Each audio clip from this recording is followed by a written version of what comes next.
Give that seat to Mr. Whitmore. People like you don't belong in first class." The words sliced through the quiet cabin with the confidence of someone who had never expected to be questioned. Every conversation stopped. Heads turned. Coffee cups froze halfway to waiting lips. The soft hum of the aircraft suddenly felt louder than the people inside it. Naomi Brooks looked up from the boarding pass resting neatly in her hand. She had boarded less than 2 minutes earlier, carrying nothing more than a black backpack and a slim leather folder. She wore dark jeans, clean white sneakers, and a charcoal crewneck sweater without a single designer logo. There was nothing about her appearance that announced wealth, influence, or power, and that was exactly how she preferred it. The flight from New York to Los Angeles had not even closed its doors yet, but the atmosphere inside first class had already changed. Standing beside seat 2A was senior flight attendant Linda Harper, her professional smile replaced by practiced impatience. Already seated comfortably in Naomi's assigned seat was Richard Whitmore, a well-known white real estate developer whose expensive navy suit, gold watch, and confident grin attracted approving glances from several nearby passengers. He crossed one leg over the other as though the seat had always belonged to him. Linda folded Naomi's boarding pass without really reading it. "There was a last-minute adjustment," she said. "Mr. Whitmore requires this seat. We'll move you to economy. You'll still arrive in Los Angeles at the same time." A few people nodded as if the explanation sounded perfectly reasonable. Others simply watched, curious to see whether the quiet black woman would argue. Richard smiled without looking directly at Naomi. "Sometimes you have to understand how the world works," he said casually. "VIPs have priorities." Naomi's expression never changed. She glanced once at the seat number above his head, then calmly looked back at Linda. "I specifically selected this seat weeks ago," she replied softly. "My confirmation still says 2A. Linda sighed dramatically. "Ma'am, these things happen. Please don't delay boarding." Across the aisle, a retired schoolteacher from Ohio frowned at the exchange. A young software engineer traveling to Santa Monica quietly lowered his headphones. A mother flying with her teenage daughter whispered, "That doesn't seem right."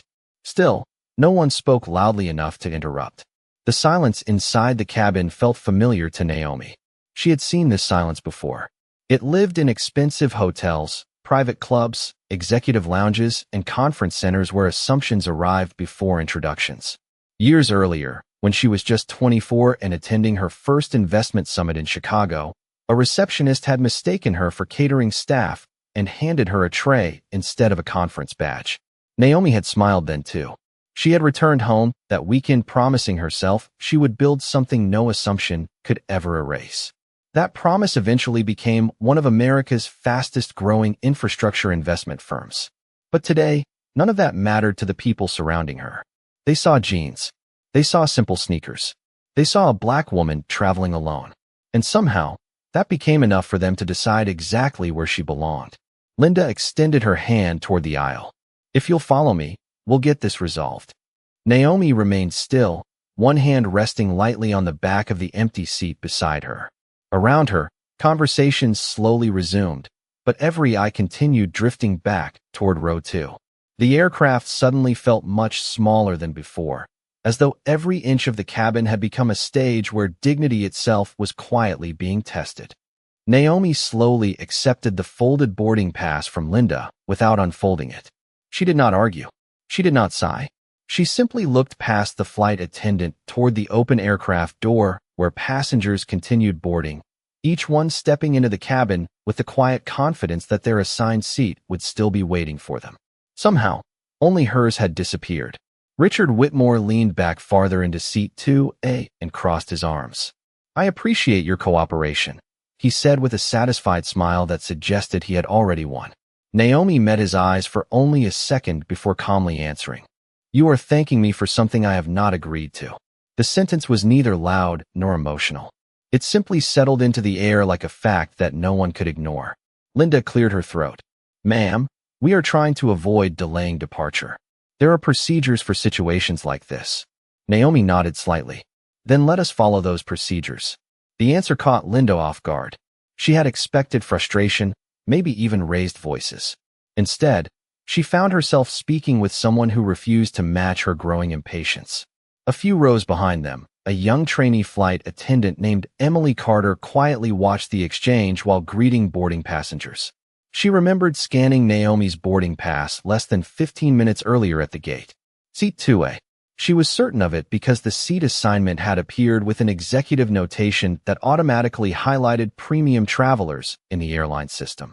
Emily glanced toward the electronic manifest on the service tablet resting near the galley entrance.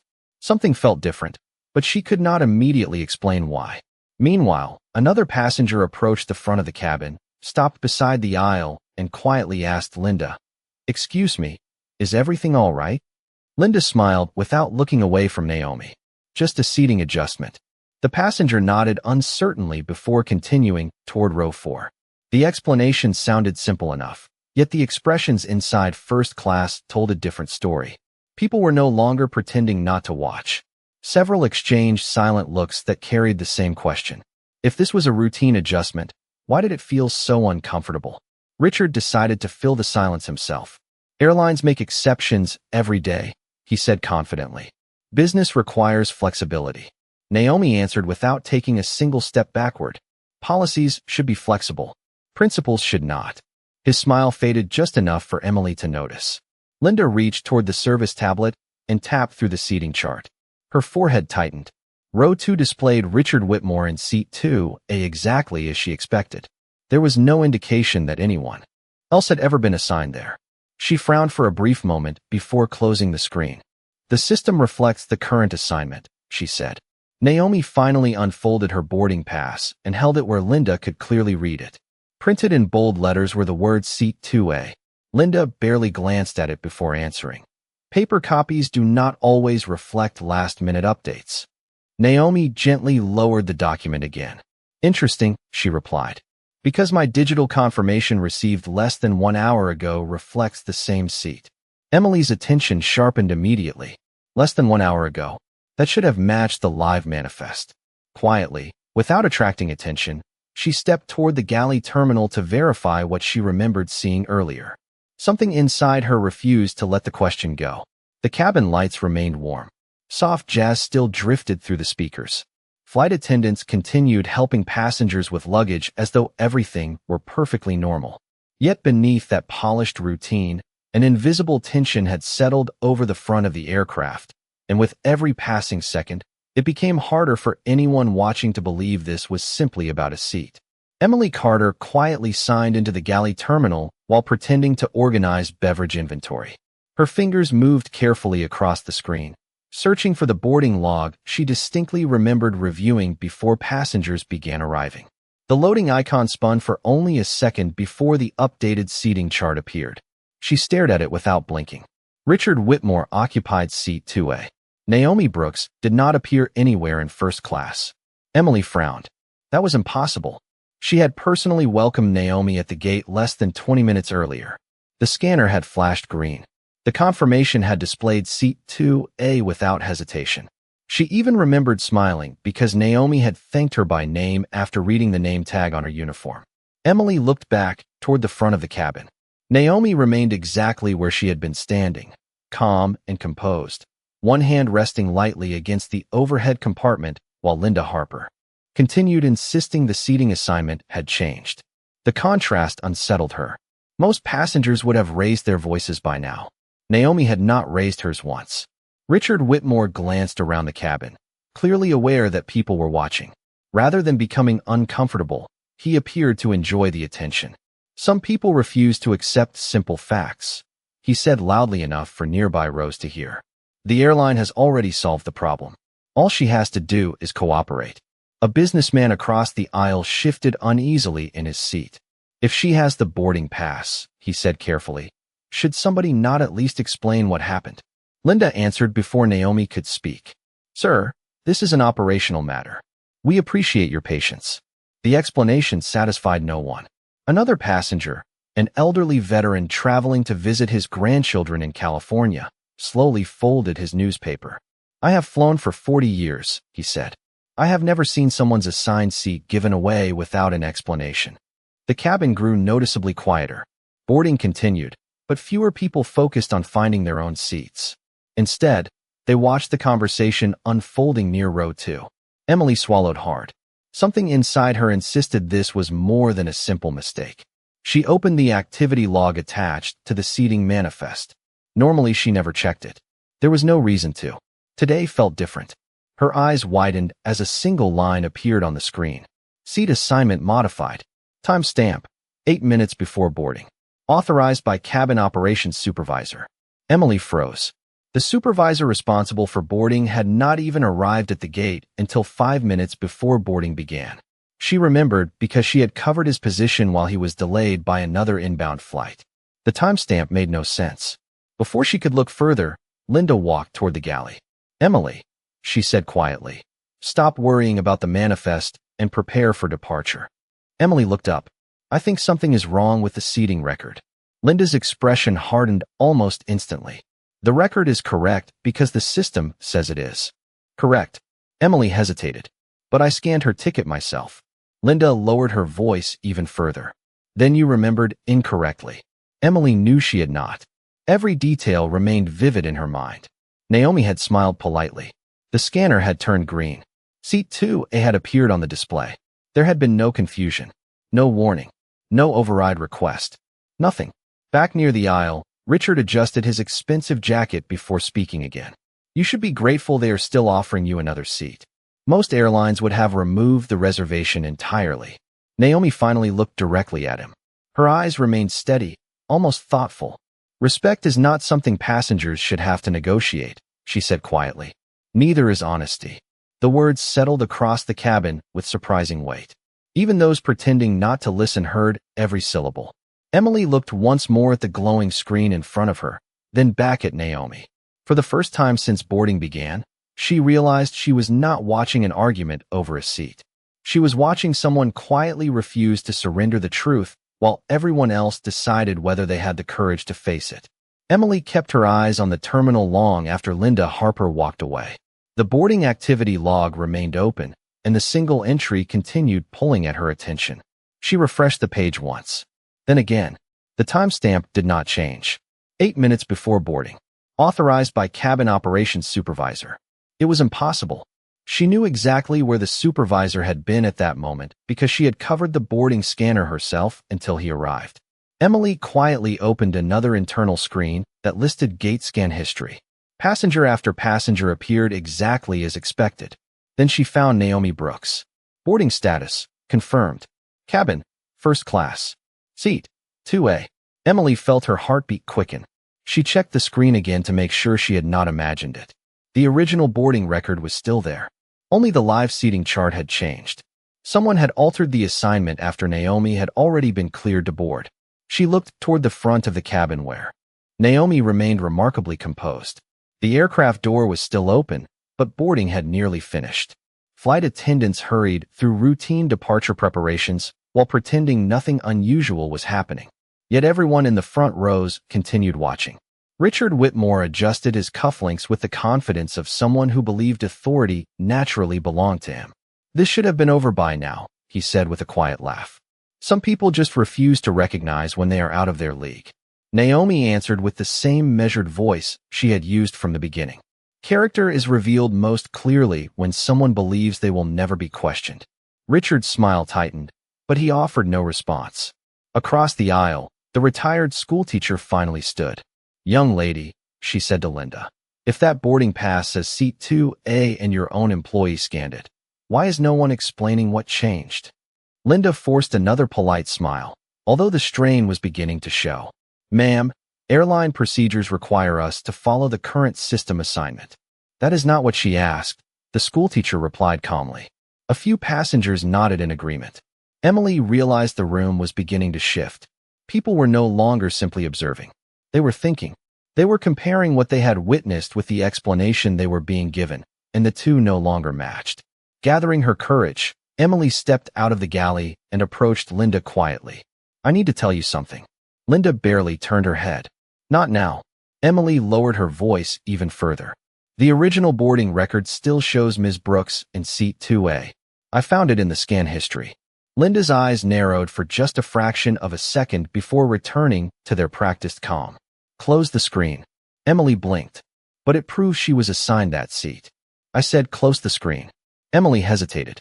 She had joined the airline because she believed every passenger deserved fairness, whether they were flying in economy or first class. During training, instructors repeated one sentence over and over. Treat every traveler with equal dignity. Standing in the aisle now, those words echoed louder than the engines waiting outside. Linda stepped closer. You are still in training, she whispered. Do not create problems you do not understand. Emily looked past her toward Naomi. Their eyes met for only an instant. Naomi did not motion for help. She did not plead. She simply offered a small, reassuring smile that seemed to say the truth did not become weaker simply because fewer people defended it. That single look settled something inside Emily. She took a slow breath and spoke clearly enough for the nearest passengers to hear. I scanned Ms. Brooks myself at the gate. Her boarding pass was valid. Her assigned seat was 2A. I know because I welcomed her into first class. Silence swept across the cabin once again. Several passengers turned toward Emily instead of Linda. Richard Whitmore stopped smiling. Linda stared at her trainee in disbelief. For the first time since the confrontation began, the truth had been spoken by someone wearing the airline's own uniform, and suddenly the explanation everyone had been asked to accept no longer felt believable. Emily's words lingered in the cabin long after she finished speaking. No one interrupted her. No one laughed. Even the steady rhythm of passengers placing luggage into overhead bins seemed to slow. Linda Harper stared at her trainee as though she had crossed an invisible line that should never have been crossed. Return to the galley, Linda said, her voice controlled but noticeably firmer than before. Emily remained where she was. I cannot say something that I know is not true. A quiet murmur spread through the first several rows. The retired schoolteacher folded her hands together and nodded. The software engineer looked toward Naomi, then back at Emily. One passenger quietly reached for his phone, not to record, but to send a brief message. The atmosphere no longer resembled an ordinary boarding delay. It felt like a room waiting for someone to make a decision that would define everyone else inside it. Richard Whitmore slowly stood from seat 2A, smoothing the front of his tailored jacket. He did not leave the seat. Instead, he positioned himself beside it as though guarding something that belonged to him. Enough of this, he said confidently. The airline has made its decision. If she refuses another seat, perhaps she should take a different flight. Naomi looked at him with complete composure. You seem very certain the decision belongs to the airline. Richard gave a dismissive shrug. I know how important clients are treated. Naomi answered softly, so do I. Before Richard could reply, another uniformed employee entered the cabin from the jet bridge. Michael Dawson, the ground operations supervisor, had been called to resolve what was now delaying departure. He carried a tablet beneath one arm and wore the expression of someone expecting a simple misunderstanding. Linda walked directly toward him. They exchanged several quiet sentences beyond the hearing of most passengers. Michael glanced briefly at Naomi, then at Richard, before nodding once. He stepped into the aisle with practiced authority. Good afternoon, everyone. We appreciate your patience. We are resolving a seating issue and expect to depart shortly. His voice sounded polished, but it did little to calm the growing unease. Naomi waited until he finished. May I ask one question? Michael nodded. Of course. Who authorized changing my assigned seat after I boarded? Michael paused for only a second. The seating system reflects the current assignment. Naomi's eyes never left his. That was not my question. The silence that followed seemed heavier than anything that had been said before. Michael glanced toward Linda, who gave the smallest shake of her head. He answered carefully. Operational decisions are handled internally. Naomi nodded once. Thank you. That answers more than you intended. As the conversation unfolded, Naomi felt an old memory quietly surface. 20 years earlier, she had boarded a regional flight after closing the first investment deal of her career. She had worn an inexpensive business suit she had saved for months to buy. Before takeoff, another passenger had questioned whether she belonged in the premium cabin. The crew had repeatedly asked to inspect her boarding pass, while other passengers settled comfortably into their seats without interruption. She remembered staring out the window that afternoon, promising herself that success would never erase prejudice, but it would give her the ability to confront it with dignity instead of anger. That promise had shaped every boardroom she later entered and every company she helped build. Returning to the present, Naomi looked around the cabin. The faces watching her were no longer filled with curiosity alone. Some reflected concern. Others reflected doubt. Emily stood quietly near the galley, refusing to lower her eyes. The retired schoolteacher remained standing beside her seat. Even the software engineer had closed his laptop, sensing that whatever happened next mattered more than arriving on time. Outside the aircraft windows, the afternoon sunlight reflected across the polished wing, but inside the cabin, time seemed to have paused. The question was no longer who deserved seat 2A. It had become something far larger. It was whether truth still mattered when convenience and assumptions tried to replace it. Michael Dawson looked down at the tablet in his hands, then back at Naomi Brooks. For the first time since stepping onto the aircraft, uncertainty replaced confidence. He had arrived expecting to settle a routine seating dispute in less than a minute. Instead, every answer he offered seemed to create another question. Linda Harper shifted beside him and spoke before the silence could grow any longer. "We cannot continue delaying departure. Ms. Brooks, we have another premium seat available in Economy Plus. We are prepared to offer travel credits for the inconvenience." Naomi smiled politely, but the expression never reached her eyes. "You are offering compensation for something you still have not explained." Michael glanced toward Linda again. "Perhaps we can continue this conversation after landing." Naomi shook her head gently. "The decision was made here. The explanation belongs here." The words settled over the cabin with quiet precision. Nobody interrupted. Even Richard Whitmore, who had spent the last several minutes projecting complete confidence, remained unusually silent. The certainty that had filled his voice earlier was beginning to fade beneath the growing attention of dozens of watching passengers. Emily Carter continued standing near the galley entrance, still wearing the same trainee name badge that suddenly felt much heavier than it had at the start of her shift. She quietly reopened the activity log on the service terminal. Another detail appeared that she had overlooked before. The authorization code attached to the seat change did not belong to the airport. It originated from corporate operations. Emily frowned. Corporate seating overrides were extremely rare and almost never used during ordinary boarding. She quietly copied the authorization number onto a small notepad before the screen refreshed again. Near row 3, the software engineer finally spoke. "If there is a record of the original assignment, why is nobody verifying who changed it?" An elderly businessman across the aisle nodded. "That seems like a reasonable question." Michael answered carefully. "Internal records require review through company channels." Naomi looked at him calmly. "Then let us begin that review." She reached into the side pocket of her backpack and removed a simple black smartphone. There was no dramatic movement, no raised voice, no expression of frustration. She unlocked the screen, scrolled once, and selected a single contact. Linda watched with folded arms. Richard let out a quiet laugh. "Calling customer service is not going to change company policy." Naomi looked at him briefly. "No," she answered. "It will not." She lifted the phone to her ear. The line connected almost immediately. "Good afternoon, Daniel," she said in the same calm tone she had maintained since boarding. "Please activate Executive Protocol 7. There was no hesitation from the other end. "Understood, Ms. Brooks," the voice replied. "Protocol 7 is being activated now. We have already begun preserving all boarding records, seating logs, internal communications, and authorization histories connected to Flight 482. Please remain where you are." Naomi answered with a single word. "Thank you." She ended the call and quietly returned the phone to her pocket. Richard smiled again, although this time the confidence looked forced. "Executive protocol?" he said with a chuckle. "That sounds impressive." Naomi offered no reply. Michael frowned as the phrase echoed in his mind. He had worked for the airline for 12 years, yet he had never heard anyone casually request an executive protocol during boarding. Emily noticed his expression change. He was thinking now instead of simply repeating procedure. Linda attempted to regain control. "Everyone, please return your attention to your seats. We will have this resolved shortly." But nobody moved. The retired schoolteacher remained standing. The software engineer quietly closed his laptop again. A father traveling with his young son leaned into the aisle, waiting. Even the flight crew exchanged uncertain glances that had not existed 10 minutes earlier.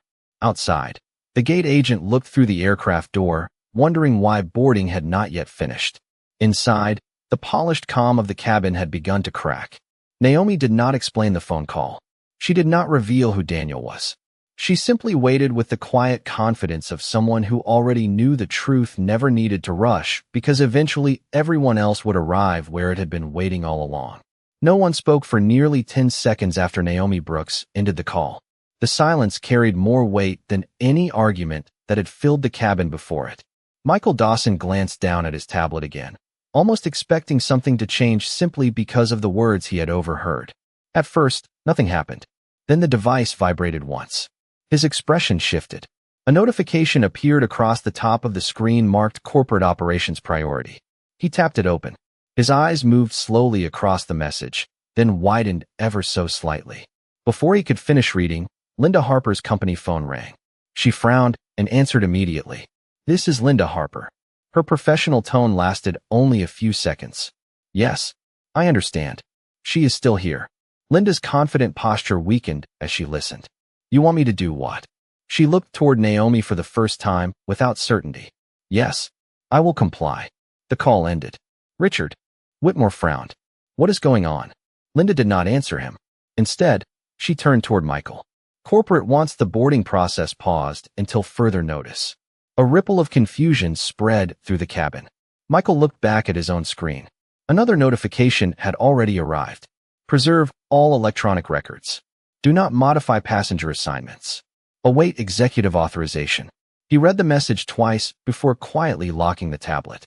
Emily Carter noticed both supervisors exchanging uncertain looks. She had never seen them hesitate before. The retired schoolteacher whispered to the passenger beside her. Something just changed. Naomi remained exactly where she had been standing from the beginning. Calm, patient, unmoved. Richard forced another laugh, although this one sounded hollow. "Surely this is being blown out of proportion." Naomi finally looked directly at him. "That depends on whether this was about a seat or about deciding who deserved it."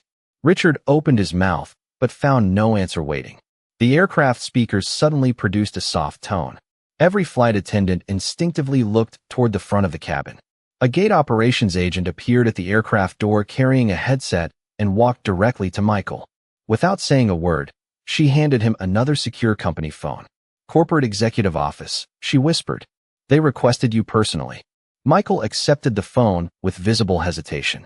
Michael Dawson speaking. The voice on the other end was calm, direct, and impossible to misunderstand. "Mr. Dawson, please confirm that passenger Naomi Brooks is still on board and has not been reassigned." Michael looked toward Naomi. "Yes, she is still here." "Good. Place the call on speaker." Michael swallowed once before pressing the button. The entire front cabin became perfectly still. "Good afternoon," the voice continued. "My name is Daniel Reynolds. I serve as Chief Executive Officer of Altair Aviation Holdings." Several crew members exchanged surprised looks. Daniel continued before anyone could speak. "This morning, Ms. Naomi Brooks requested a confidential operational review of passenger treatment across multiple routes. Flight 482 is part of that review." Linda's face lost its color. Richard's confident expression disappeared entirely. Daniel's voice remained steady. "There should never have been a reassignment involving Seat 2A. Our records confirm Ms. Brooks checked in correctly, boarded correctly, and was assigned that seat without exception." Michael slowly lowered his eyes. Daniel continued. "One additional clarification is necessary. Ms. Brooks is not simply a passenger participating in today's review. She is the chairwoman and chief executive officer of Brooks Capital Partners, the investment group that became the majority owner of Altair Aviation Holdings 6 weeks ago. She requested this review personally because she believes respect should never depend on appearance, clothing, or assumptions." The cabin fell completely silent. Even the faint sound of luggage wheels from the jet bridge seemed to disappear. Richard Whitmore stared at Naomi as though seeing her for the first time. Emily quietly placed one hand over her mouth. Linda lowered her eyes toward the floor. Naomi finally spoke, her voice no louder than before. "You did not ask me to surrender a seat today. You asked me to surrender my dignity before you believed I deserved either one. That was the only test taking place, and every person in this cabin has now seen the result." The silence broke not with shouting, but with the quiet sound of electronic chimes echoing through the front of the cabin. Linda Harper's company tablet vibrated first, then Michael Dawson's. Moments later, every crew device connected to the flight displayed the same notification. Executive Access Update. Linda unlocked her screen with trembling fingers. Her crew credentials disappeared before her eyes, replaced by a message directing her to cease all operational decisions pending an internal review. Michael looked down at his own tablet and found similar instructions. Authority for Flight 482 had been transferred to regional operations until further notice. No dramatic announcement followed. No raised voices filled the cabin. The consequences arrived with the calm precision of a system doing exactly what it had been designed to do. Daniel Reynolds remained on speaker. Mr. Dawson, thank you for preserving the records. Please cooperate with the review team once the aircraft returns to the gate. Yes, sir, Michael answered quietly.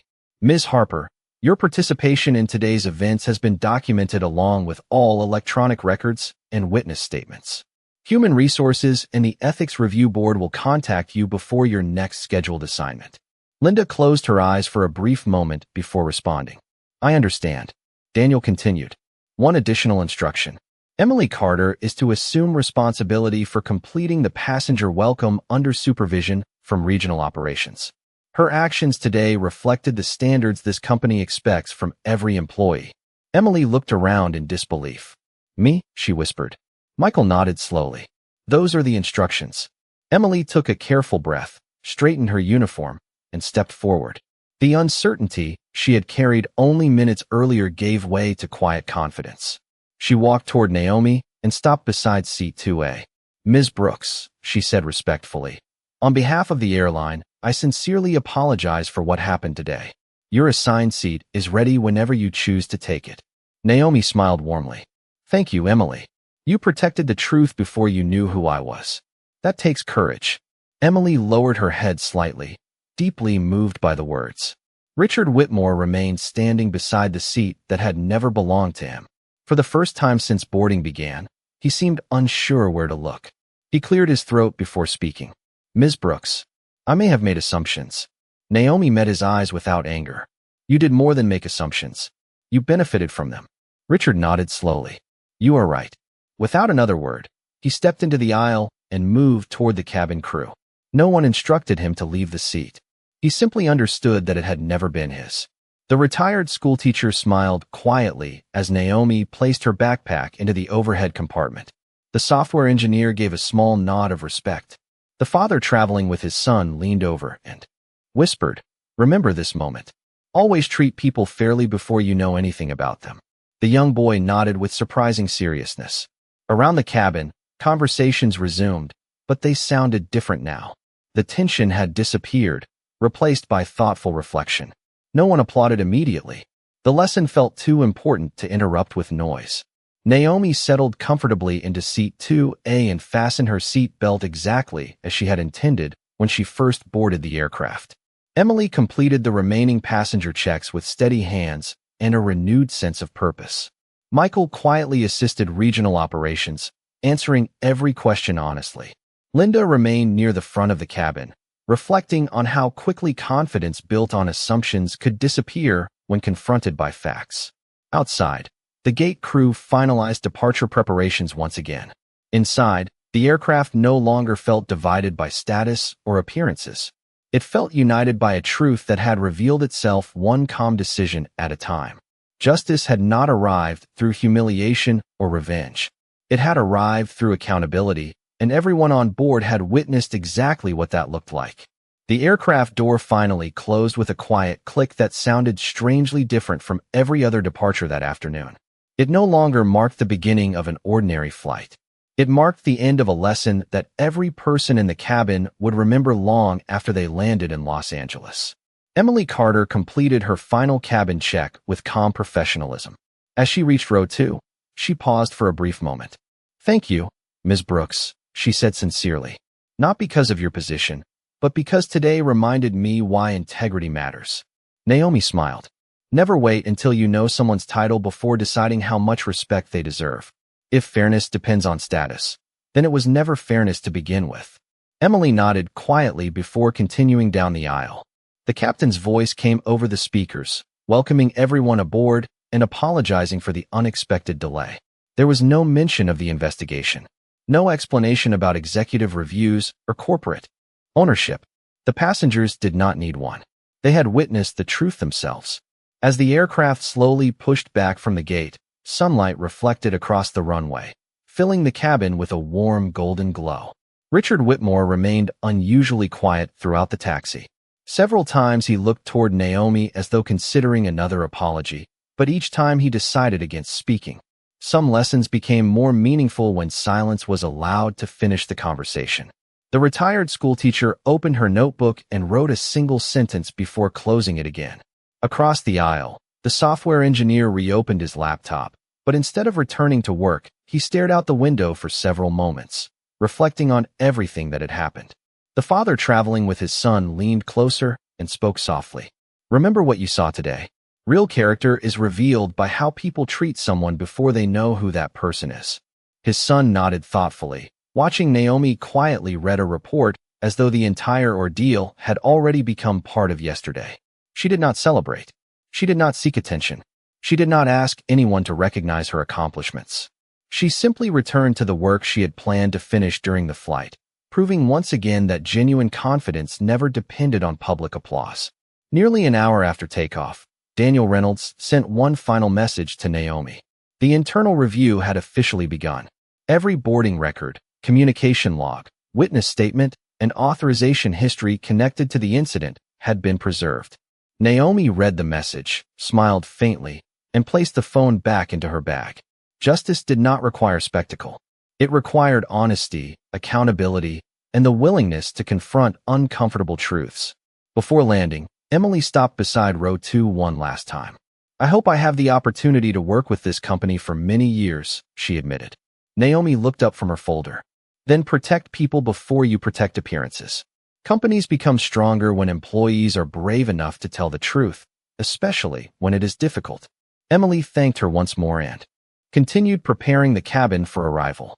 As the skyline of Los Angeles appeared beneath the clouds, the atmosphere inside the aircraft felt lighter than when the journey had begun.